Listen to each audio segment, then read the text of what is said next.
खुलुमबाय गोजोन फुंबिलिनि बयनिसिमबो गाहाम हामलायनायखौ जासिहरनाय थाबाय आं सिबिरानि ब्रह्म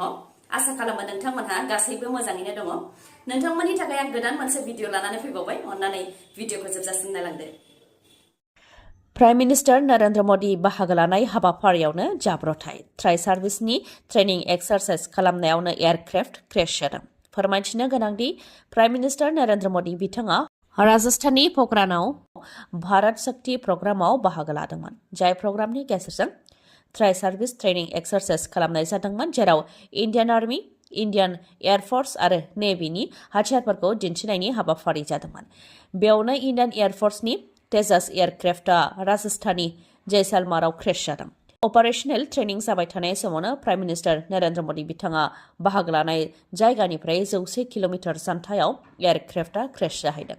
एयारक्राफ्टआ क्रेश जानाय लोगो लोगोनो पाइलटआ रैखाथियै ओंखारनो हादों ओजोंहाय एयारक्राफ्टआ अरजों खामनानै सेवहांगार जादों आरो गंसे हौवासाफोरनि हस्टेलनि साखाथियाव गोग्लैहैदों जाथायखौ लानानै कर्ट अफ इनकुवेरिबो होनाय जाबाय आरो गिबि नायबिजिरनायाव बेखौनो हमदांनो हादों दि इन्जिन फेलियरनि थाखायनो बे जाब्रबथाया जानो मोन्दों रां लानायनि दायाव फिन हमजादों सोरखारि मावख'गिरि बे खेबाव रां लानायनि दायाव आखाइ दैखांनो गोनां जादों सासे लाटमन्डला बङाइगाव जिल्लानि सिङाव थानाय बयथामारि रेभिनिउ सार्कल अफिसनि लाटमन्डल गेन्दु महन नाथआ रां लानायनि दायाव हमजादों directorate of vigilance and anti corruption टीमनि आखायाव हमजानो गोनां जादों बिथाङा मिथिहोनाय बायदिब्ला लेन्ड रेकर्डखौ गेबें खालामनो थाखाय बिथाङा 5,000 रां लादोंमोन नाथाय रां बिजाग्रा सुबुङा रां होनो गोसो गैयैलाय रां बिनायनि सोमोन्दै directorate of vigilance and anti corruption टीमनो खौरां हरनायनि उनावनो बिथांमोननि हान्जाया सोलो खालामनानै 5,000 रांखौ लाफुबाय थानाय समावनो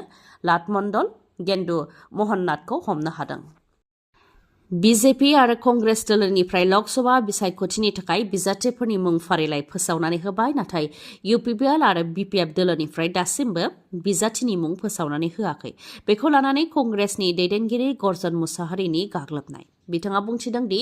इउपिपिएल आरो बिपिएफआ दासिमबो बिजाथिनि मुं फोसावनानै होनो हायाखै इउपिपिएलनिया दिनै बे थासारियाव फैबाय दि बिथांमोनहा दासिमबो बिजाथिनि मुंखौनो फोसावनानै होनो हायाखै मानोना आसामनि गिबि मन्थ्रि डक्टर हेमन्त बिश्व शर्मायासो थांखिखौ लागोन हेमन्त बिश्व शर्मानि अनगा प्रमद बर'आ बिजाथिखौ फोसावनो हाया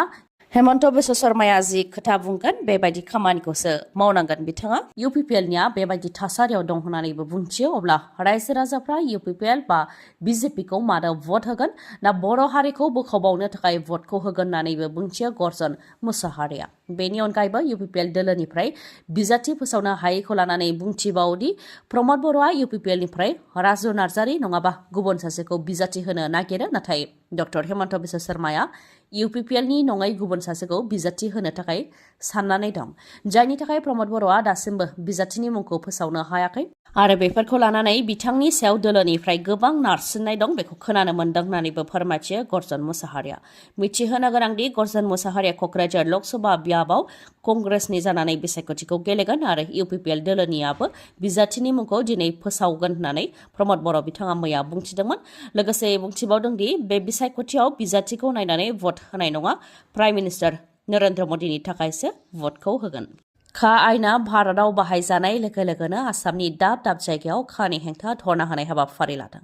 थासारिया जाहाथे गाज्रि जाया बेनि थाखाय सिआरपिएफ आसाम पुलिसनि हान्जाखौ क'क्राझार गुवाहाटी आरो आसुनि गुबुन गुबुन मावख'फोराव थागथियारि खालामनानै दोननायखौबो नुनो मोननाय जादों आसुनि दैदेननायाव गुबुन गुबुन हारिनि आफादफोरा धरना होनायनि अनगायैबो आसुनि दैदेननायावनो दिल्लीयाव थांनानै आइननि गेजेरजों नांनो थाखायबो सुप्रिम कर्टसिमबो थांदों बिथांमोनहा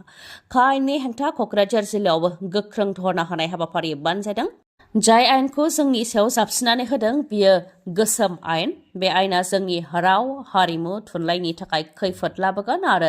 राजखान्थि मोनथाय आरो जोंनि सिक्स शिड्युलावबो खैफोदाव दङ होननानै फोरमायथिदों बेबायदि आयेनखौ आसाम आरो नर्थ इस्टआव माबोरैहाय गनायगोन होननानैबो बुंथियो जायनाखि जों आसामनि गुबै थागिबिफ्रा गाव गावनि मोनथायखौ लानानै सम सम धरना होनो गोनां जायो बेबायदियाव गुबुन हादरनि सुबुंखौ जोंनि आसामाव दोनफैबावोब्ला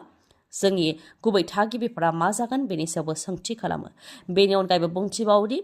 गोलाव सम सोमावसारनायनि उनाव आसाम सुक्ति जादोंमोन नाथाय खा आयेनखौ जाबसिननानै आसाम गोरोबथाखौ सिफायदों। बेनिखायनो जेब्लासिम बे आयेना बोखारजाया आसाम आरो नर्थ इस्टनि सुबुंफोरा जोबनो गैयै धरना होलांगोन होननानै बुंथियो आसुनिफ्राय, जायनाखि खानि गेजेरजों बाहेरा हादरनिफ्राय सासेबो सुबुङा आसामाव बा भारताव हाबफैनाय नङा होननानै गिबि मन्थ्रि डक्टर हेमन्त बिश्व शर्माया बुंथिदों। नाथाय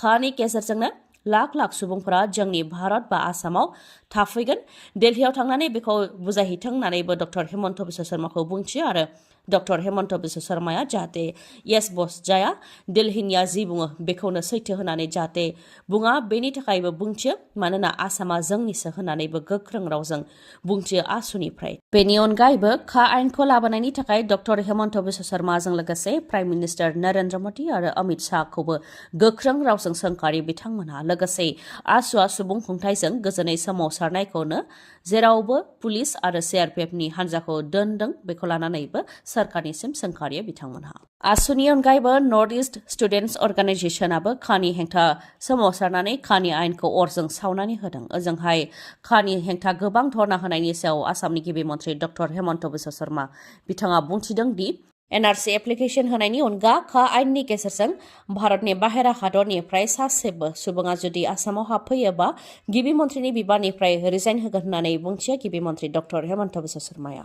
उदालगुरि जिल्लानि आटारी घाट गेलेग्रा फोथाराव बिटिआर सोरखारनि बानजायनायाव आइजोफोरनि सेल्फ हेल्प ग्रुपनो 25,000 रांनि चेक राननाय हाबाफारि बानजायदों, जेराव बिटिसिनि गाहाय प्रमद बर' बिथांजों लोगोसे Gobinda Basumatary, EM doctor Nilod Sargiary, EM Sanjit Tanti, EM Daobaisa Boro' बिथांमोनजों लोगोसे इउपिपिएल दोलोनि गोबां दैदेनगिरिफ्रा बाहागो लादों। लोगोसे रोजा रोजा आइजोफोराबो बाहागो लादों। दरं उदालगुरि लकसभा बियाबनि सिङाव थानाय तामुलपुर, भेरगाव आरो उदालगुरि साब डिभिजननि सिङाव थानाय गासै 25 बियाबाव 1,500 सेल्फ हेल्प ग्रुपनो 25,000 रांनि चेकखौ होनाय जागोन होननानै फोरमायथिदों। मोनसे बियाबाव 100 सेल्फ हेल्प ग्रुपनो बे 25,000 रांनि चेकखौ गथायनाय जागोन होननानैबो फोरमायथिदों आरो माइनाव सोरां बिथांखिनि गेजेरजों सेल्फ हेल्प ग्रुपनि आइजोफोरनो राङारि अनसुंथाइ होनाया नैथि खोलोबनि बेनो जोबथा हाबाफारि होननानैबो फोरमायथिदों। सिगांनि समाव चिरां, क'क्राझार आरो बाक्सायाव राननाय जाखाबाय होननानैबो फोरमायथिदों बिटिआर सोरखारनिफ्राय। लकसभा बिसायख'थिया मोखाङाव सौफैनायनि उनावसो हारियानानि राजखान्थि फोथाराव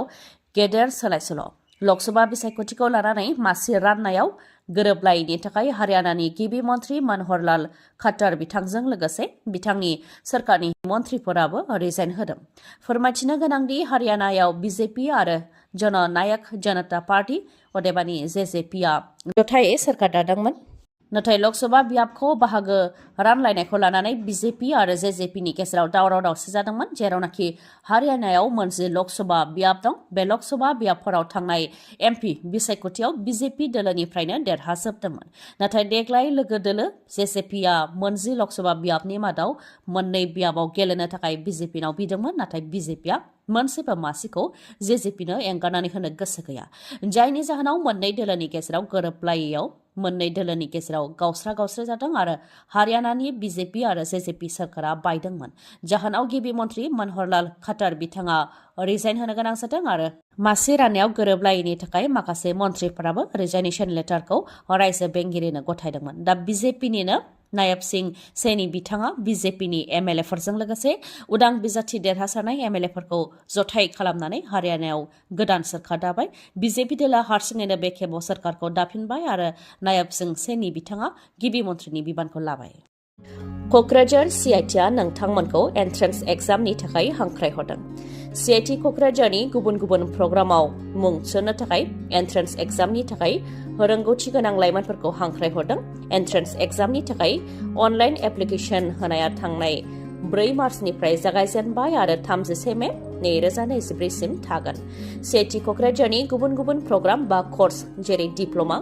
बिटेक, बिडेस, एमटेक, एमडेस आरो पिएइचडिआव मुं थिसननो थाखायनो सेन्ट्रेल इन्स्टिट्युट अफ टेक्न'लजि क'क्राझारआ एन्ट्रेन्स आनजाद खुंनो आखायाव लादों। सिआइटि क'क्राझारनि गुबुन गुबुन प्रग्राम आरो ब्रान्चफोरा जाहैबाय सिभिल इन्जिनियारिंआव diploma, computer science and engineering, electronic and communication engineering, food processing technology आरो माखासे ब्रान्च बेफोराव डिप्ल'मा। बेनि अनगायैबो सिभिल इन्जिनियारिंआव बिटेक, कम्पिउटार साइन्स एन्ड इन्जिनियारिंआव बिटेक, इलेक्ट्रनिक्स एन्ड कमिउनिकेशन इन्जिनियारिंआव BTech, food engineering and technology आरो इन्स्ट्रुमेन्टेसन इन्जिनियारिंआव बिटेक माल्टिमिडिया कमिउनिकेसन एन्ड डिजाइनआव BDes water resources and hydraulic इन्जिनियारिंआव MTech computer science and engineering food engineering and technology green energy technology बेयाव MTech बेनि अनगायैबो multimedia communication and डिजाइनआव एमडेस